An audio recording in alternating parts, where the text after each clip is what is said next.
Today's podcast is brought to you by Audible.com.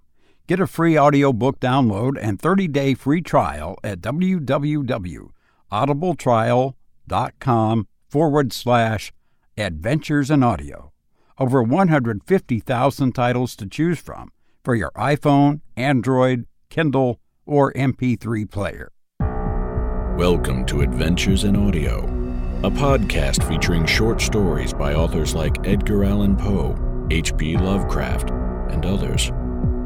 To enjoy this podcast to the fullest, it is advised to remove all mental debris from your brain. And once the chasms of your mind are void of all mental contamination, you're ready to enjoy these classic stories. And now, here's your host, Robert Crandall. Greetings, dear friends. I'm Robert Crandall, your host. I'm delighted that you've chosen to join me for this podcast. You can find this podcast on several directories like iTunes and Stitcher and others, and of course always on the adventuresinaudio.net. On iTunes and the directories, the podcast is labeled Short Stories, and Stories has an extra S on it. So it's a long story, not a short one, as to how that happened. But anyway, that's what it is on the directories. Our website is adventuresinaudio.net, and there's a link to all the podcast episodes on our website. Each week, I will read a story of horror, mystery, crime, and related genres. And it may not be exactly 7 days. Sometimes it may be longer, but I will try to get a story on between 7 and 10 days. But there are sometimes encumbrances arise that are unexpected, and delays can happen. So, just sit back and relax and enjoy the story. And, if you like listening to stories, you should check out Audible.com's free offer. Right now, you can sign up for a 30-day free trial and receive a free audiobook. You'll find books like Edgar Allan Poe, The Complete Stories, The Dark World of H.P. Lovecraft, several of Sir Arthur Conan Doyle, and by this episode's author, a book called Ghost Stories, Volume 1 by M.R. James. Audiobooks are so nice you can listen in the car, entertain the kids, and they make a great gift. Over 150,000 titles to choose from, so you should be able to find something. And to get your 30-day free trial and a free audiobook, go to www.audibletrial.com/adventures in audio. And by the way, I am a voiceover provider. If you need a voice for a radio or TV commercial or corporate narration, documentaries, website narration, whatever voice project you may have, send me an email to robert.c850@gmail.com. And if my voice isn't suitable, I have friends in the business, and we will get you taken care of. Well, let's see what we have for this week's story. It's kind of a creepy one. The story is, I'll get it out here, don't worry. The story you're about to hear is about a man who conducts human sacrifices. These kind of stories creep me out, especially when the victims are children. Yes. He removes a vital organ while the child is still alive. His orphan cousin is his next victim. But wait, other victims seek revenge. Wow, isn't that interesting? Let's listen now to Lost Hearts by M.R. James.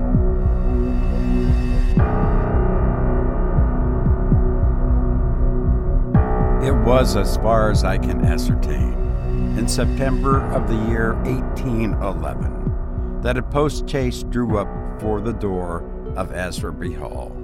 in the heart of Lincolnshire.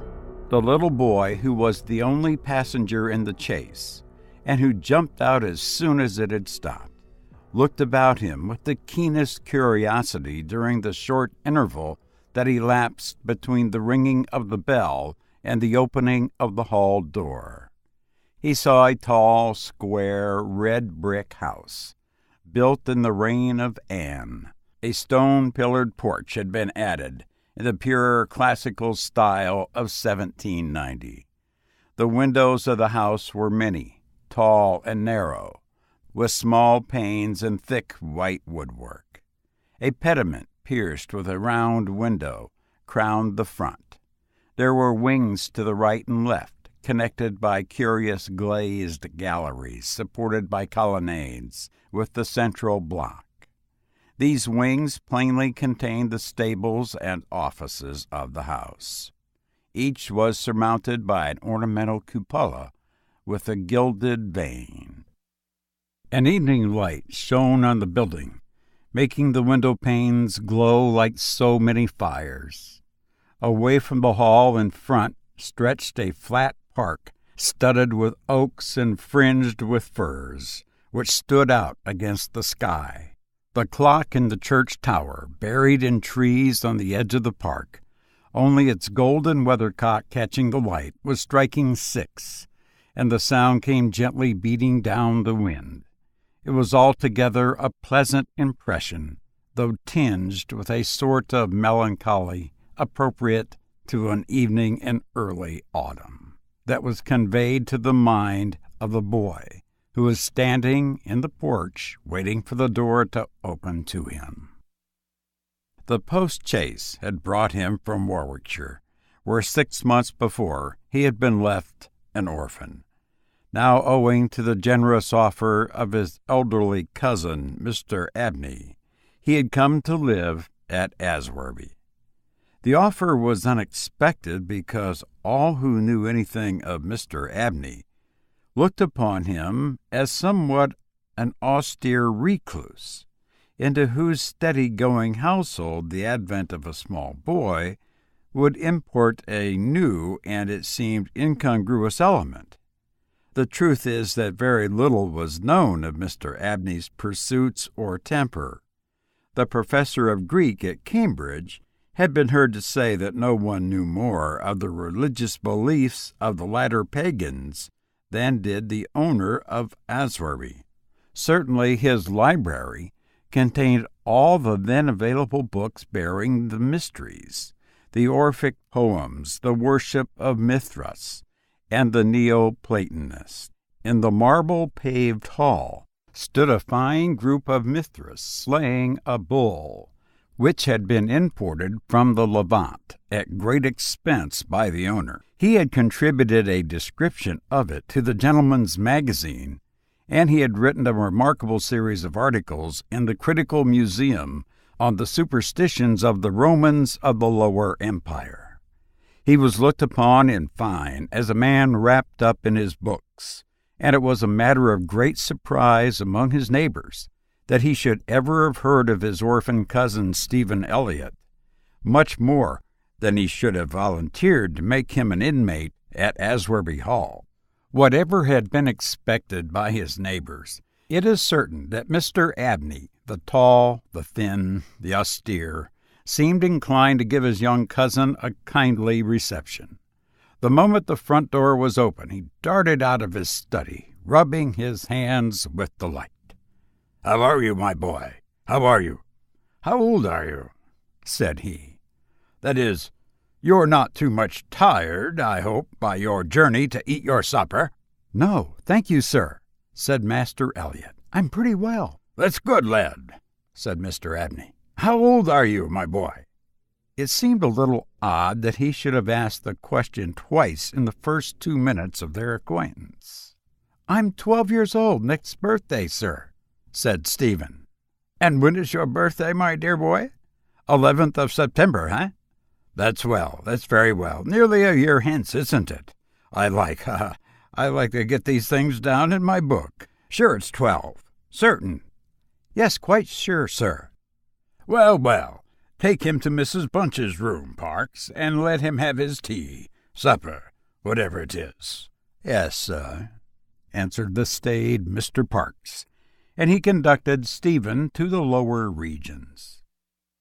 Mrs. Bunch was the most comfortable and human person whom Stephen had met yet at Aswarby. She made him completely at home, and they were great friends in a quarter of an hour, and great friends they remained. Mrs. Bunch had been born in the neighborhood some 55 years before the date of Stephen's arrival, and her residence at the Hall was of 20 years' standing. Consequently, if anyone knew the ins and outs of the house and the district, Mrs. Bunch knew them, and she was by no means disinclined to communicate her information. Certainly there were plenty of things about the Hall and the Hall gardens which Stephen, who was of an adventurous and inquiring turn, was anxious to have explained to him. Who built the temple at the end of the Laurel Walk? Who was the old man whose picture hung on the staircase, sitting at a table with a skull under his hand? These and many similar points were cleared up by the resources of Mrs. Bunch's powerful intellect. There were others, however, of which the explanations furnished were less satisfactory. One November evening, Stephen was sitting by the fire in the housekeeper's room, reflecting on his surroundings. "Is Mr. Abney a good man? And will he go to heaven?" he suddenly asked, with the peculiar confidence which children possess in the ability of their elders to settle these questions, the decision of which is believed to be reserved for other tribunals. "Good, bless the child," said Mrs. Bunch. "Master's as kind a soul as ever I see. Didn't I never tell you of the little boy as he took in out of the street, as you may say, this 7 years back, and the little girl 2 years after I first come here?" "No. Do tell me about them, Mrs. Bunch. Now, this minute." "Well," said Mrs. Bunch, "the little girl I don't seem to recollect so much about. I know Master brought her back with him from his walk one day, and give orders to Mrs. Ellis, as was housekeeper then, as she should took every care with. And the poor child hadn't no one belonging to her. She telled me so her own self. And here she lived with us as a matter of 3 weeks it might be, and then, whether she some think of a gypsy in her blood or what not, but one morning she out of her bed before any of us had opened a eye, and neither track nor yet trace of her have I set eyes on since. Master was wonderful put about and had all the ponds dragged, but it's my belief she was had away by them gypsies, for there was singing round the house for as much as an hour the night she went, and Parks, he declare as he heard them a-calling in the woods all that afternoon. Dear, dear, a odd child she was, so silent in her ways and all, but I was wonderful taken up with her, so domesticated she was, surprising." "And what about the little boy?" said Stephen. "Ah, that poor boy," sighed Mrs. Bunch. "He was a foreigner, Giovanni he called hisself, and he came a-tweaking his hurdy-gurdy round and about the drive one winter day, and Master had him in that minute and asked him about where he come from, and how old he was, and how he made his way, and where was his relatives, and all as kind as heart could wish. But it went the same way with him. They're a unruly lot, them foreign nations, I do suppose, and he was off one fine morning just the same as the girl. Why, he went, and what he done was our question for as much as a year after, for he never took his hurdy-gurdy. There it lies on the shelf." The remainder of the evening was spent by Stephen in miscellaneous cross-examination of Mrs. Bunch, and in efforts to extract a tune from the hurdy-gurdy. That night he had a curious dream. At the end of the passage at the top of the house, in which his bedroom was situated, there was an old, disused bathroom. It was kept locked, but the upper half of the door was glazed, and since the muslin curtains, which used to hang there, had long been gone, you could look in and see the lead-lined bath affixed to the wall on the right hand, with its head towards the window. On the night of which I'm speaking, Stephen Elliott found himself, as he thought, looking through the glazed door. The moon was shining through the window, and he was gazing at a figure which lay in the bath. His description of what he saw reminds me of what I once beheld myself in the famous vaults of St. Michan's Church in Dublin, which possesses the horrid property of preserving corpses from decaying for centuries. A figure inexpressibly thin and pathetic, of a dusty leaden color, enveloped in a shroud-like garment, the thin lips crooked in a faint and dreadful smile, the hands pressed tightly over the region of the heart. As he looked upon it, a distant, almost inaudible moan seemed to issue from its lips, and the arms began to stir. The terror of the sight forced Stephen backwards, and he awoke to the fact that he was indeed standing on the cold boarded floor of the passage in the full light of the moon. With a courage which I don't think can be common among boys of his age, he went to the door of the bathroom to ascertain if the figure of his dreams were really there. It was not, and he went back to bed. Mrs. Bunch was impressed next morning by his story, and went so far as to replace the muslin curtain over the glazed door of the bathroom. Mr. Abney, moreover, to whom he confided his experiences at breakfast, was greatly interested and made notes of the matter in what he called his book. The spring equinox was approaching, as Mr. Abney frequently reminded his cousin, adding that this had been always considered by the ancients to be a critical time for the young, that Stephen would do well to take care of himself and to shut his bedroom window at night, and that Censorinus had some valuable remarks on the subject. Two incidents that occurred about this time made an impression on Stephen's mind. The first was after an unusually uneasy and oppressed night that he had passed, though he could not recall any particular dream that he had had. The following evening Mrs. Bunch was occupying herself in the mending his nightgown. "Gracious me, Master Stevens," she broke forth rather irritably, "how do you manage to tear your night-dress all to flinders this way? Look here, sir, what trouble you do give to poor servants that have to darn and mend after you." There was indeed a most destructive and apparently wanton series of slits or scorings in the garment, which would undoubtedly require a skillful needle to make good. They were confined to the left side of the chest, long, parallel slits about 6 inches in length, some of them not quite piercing the texture of the linen. Stephen could only express his entire ignorance of their origin. He was sure they were not there the night before. "But," he said, "Mrs. Bunch, they are just the same as the scratches on the outside of my bedroom door, and I'm sure I never had anything to do with making them." Mrs. Bunch gazed at him open-mouthed, then snatched up a candle, departed hastily from the room, and was heard making her way upstairs. In a few minutes she came down. "Well," she said, "Master Stevens, it's a funny thing to me how them marks and scratches can come there too high up for any cat or dog to have made 'em, much less a rat. for all the world like a Chinaman's fingernails, as my uncle in the tea trade used to tell us of when we was girls together.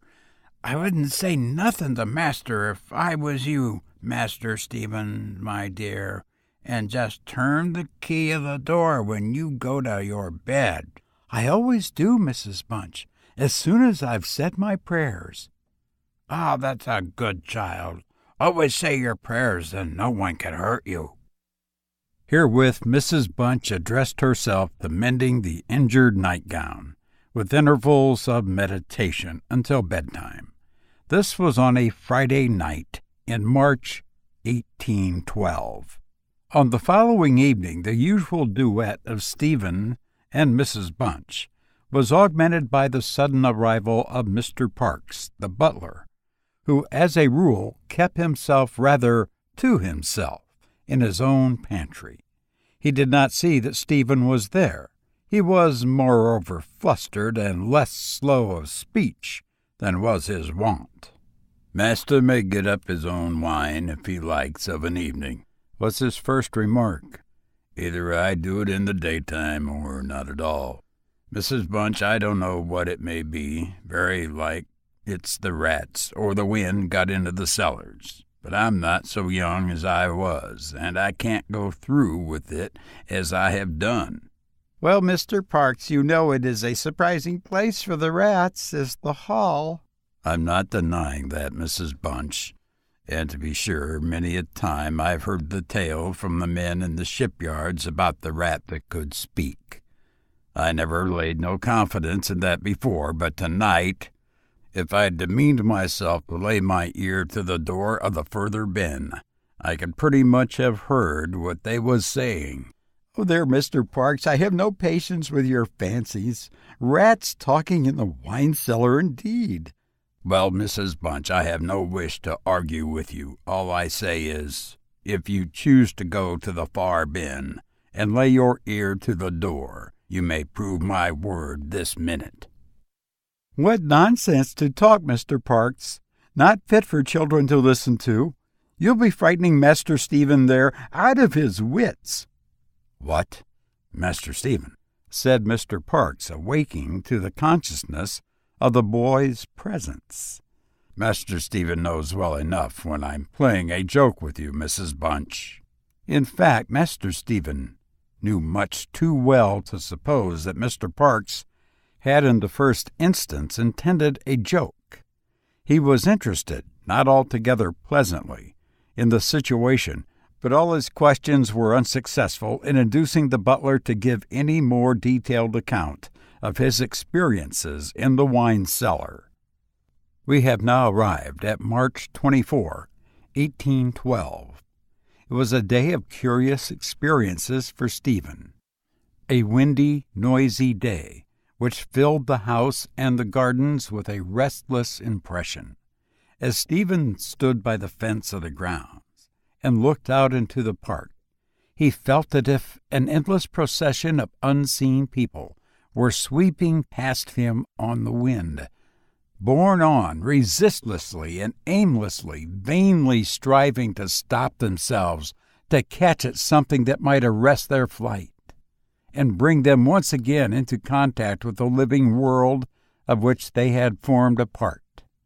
After luncheon that day, Mr. Abbey said, "Stephen, my boy, do you think you could manage to come to me tonight as late as 11 o'clock in my study? I shall be busy until that time, and I wish to show you something connected with your future life, which is most important that you know.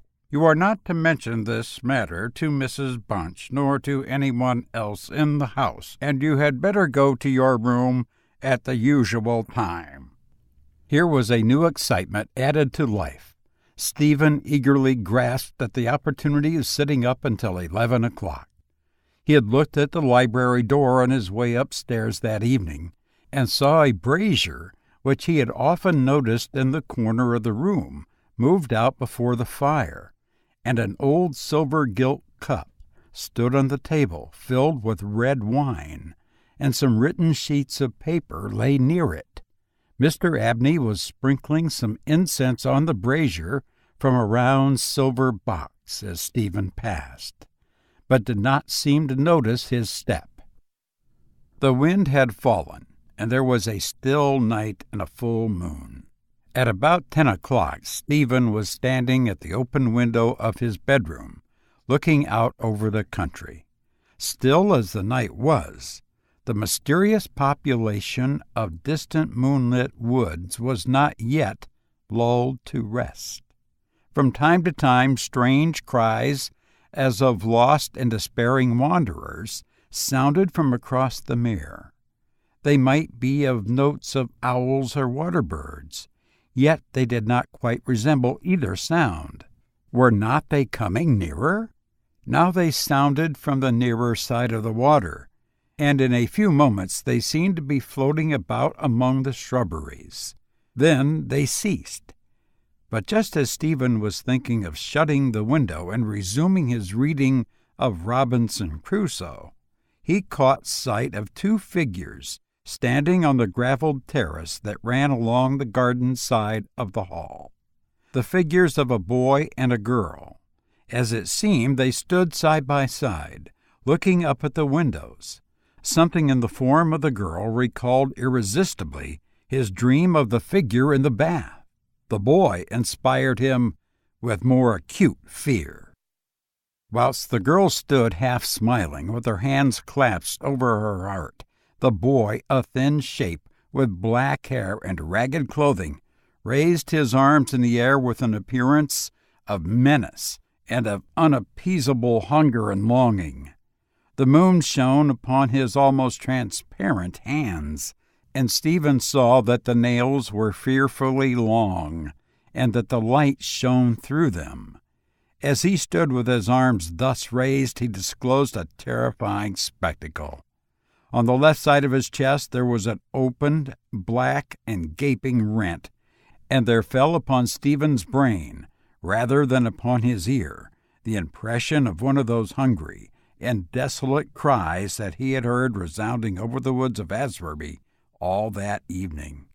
In another moment, this dreadful pair had moved swiftly and noiselessly over the dry gravel, and he saw them no more. Inexpressibly frightened as he was, he determined to take his candle and go down to Mr. Abney's study, for the hour appointed for the meeting was near at hand. The study or library opened out of the front hall on one side, and Stephen, urged on by his terrors, did not take long in getting there. To effect an entrance was not so easy. It was not locked, he felt sure, for the key was on the outside of the door as usual. His repeated knocks produced no answer. Mr. Abney was engaged. He was speaking. What? Why did he try to cry out? And why was the cry choked in his throat? Had he, too, seen the mysterious children? But now everything was quiet, and the door yielded to Stephen's terrified and frantic pushing. On the table in Mr. Abbey's study, certain papers were found which explained the situation to Stephen Elliott when he was of an age to understand them. The most important sentences were as follows. It was a belief very strongly and generally held by the ancients, of whose wisdom in these matters I have had such experience as induces me to place confidence in their assertions, that by enacting certain processes, which to us moderns have something of a barbaric complexion, a very remarkable enlightenment of spiritual faculties in man may be attained. That, for example, by absorbing the personalities of certain number of his fellow creatures, an individual may gain a complete ascendancy over those orders of spiritual beings which control the elemental forces of our universe. It is recorded of Simon Magus that he was able to fly in the air or become invisible or to assume any form he pleased by the agency of the soul of a boy whom, to this libelous phrase employed by the author of Clementine Recognitions, he had murdered. I find it set down, moreover, with considerable detail in the writings of Hermes Trismegistus that similar happy results may be produced with the absorption of the hearts of not less than 3 human beings below the age of 21 years. To the testing of the truth of this receipt I have devoted the greater part of the last 20 years, selecting as the corpora vilia of my experiment such persons as could be conveniently removed without occasioning a sensible gap in society. The first step I effected by the removal of one Phoebe Stanley, a girl of gypsy extraction, on March 24, 1792. The second by the removal of a wandering Italian lad named Giovanni Paoli on the night of March 23, 1805. The final victim, to employ a word repugnant in the highest degree to my feelings, must be my cousin, Stephen Elliott. His day must be this March 24, 1812. The best means of effecting the required absorption is to remove the heart from the living subject, to reduce it to ashes, and to mingle them with about a pint of some red wine, preferably port. The remains of the first 2 subjects at least it will be well to conceal. A disused bathroom or wine cellar will be found convenient for such a purpose. Some annoyance may be experienced from the psychic portion of the subjects, which popular language dignifies with the name of ghost. But the man of philosophic temperament, to whom alone the experiment is appropriate, will be little prone to attach importance to the feeble efforts of these beings to wreak their vengeance on him. I contemplate with the liveliest satisfaction the enlarged and emancipated existence which the experiment, if successful, will confer on me, not only placing me beyond the reach of human justice, so-called, but eliminating to a great extent the prospect of death itself. Mr. Abney was found in his chair, his head thrown back, his face stamped with an expression of rage, fright, and mortal pain. In his left side was a terrible lacerated wound exposing the heart. There was no blood on his hands, and a long knife that lay on the table was perfectly clean. A savage wild cat may have inflicted the injuries.